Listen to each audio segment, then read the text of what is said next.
macos X, conventional places where binary files should live.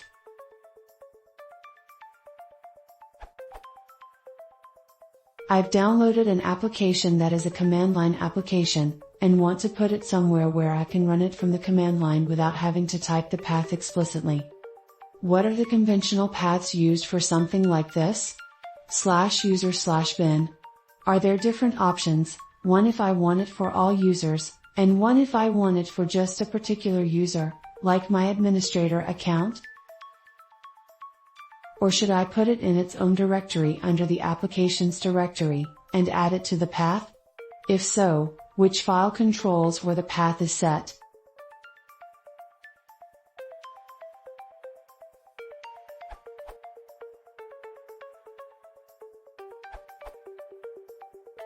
Core answer, you probably want /user/local/bin. Depending on how recent your macOS is, you may need to update your default $path. See below for further details. Update the 12th of January 2018. At some point since I wrote my original answer, Apple changed its default $path. As a result, a lot of what I say below is irrelevant to recent Macs. If you type echo $path in a terminal, and /user/local/bin is first, then you can ignore everything below about changing your $path. Original answer. Macs are unusual in this regard. The default $path variable for a regular user looks like this.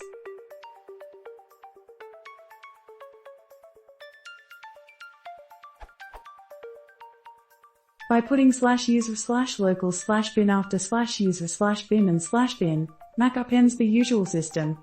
Normally, you can put something into /user/local/bin, say a second Perl interpreter, compiled in some non-standard way, and then a regular user will hit the custom one rather than the system-wide one first. This is good. Users can get variants, but the system stays pure. Given Apple's default $path, however, items in /user/bin or /bin will get found before anything in /user/local/bin. This basically defeats the purpose of installing, for example, the custom Perl in /user/local/bin. To fix this, you can change the regular user's $path by editing the .profile file in the user's home directory. That file may not exist if you have a brand new install. In that case, create it.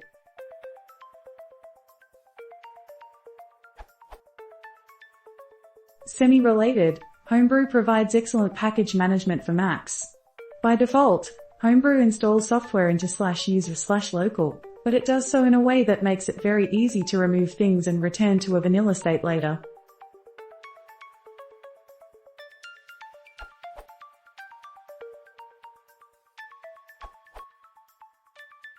/use/local/bin and /use/local/bin are well worth adding to your path, as a lot of makefiles for source builds are defaulted to install there. If you use Mac ports, it's worth adding /opt/local/bin and /opt/local/bin as well.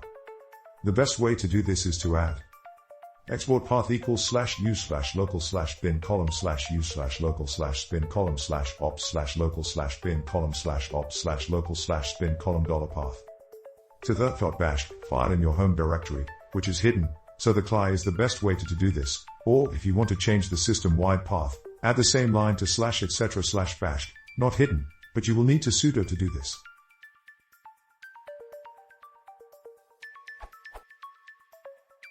If you don't have a.bash in any user's home, you can make one and add this line to it, but remember to change the permissions on the file you create to make it readable by the user in question, obviously not relevant if you're doing it for your own profile. The $path at the end appends the system default path to whatever you put before.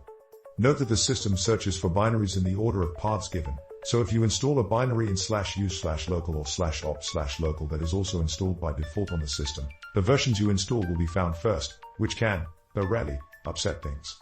It is worth watching out for. Good information is here.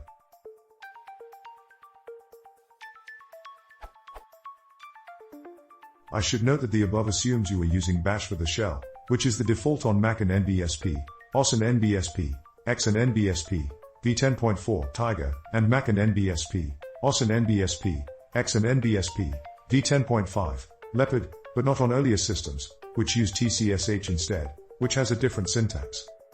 I hope that helps.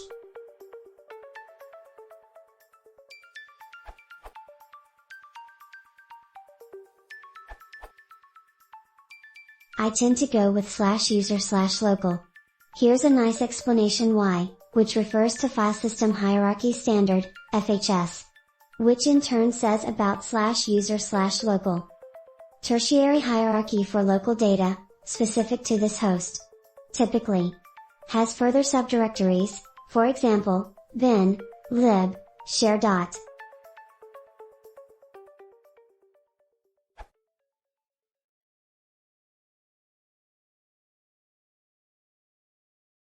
If you want to support the show, please consider subscribing.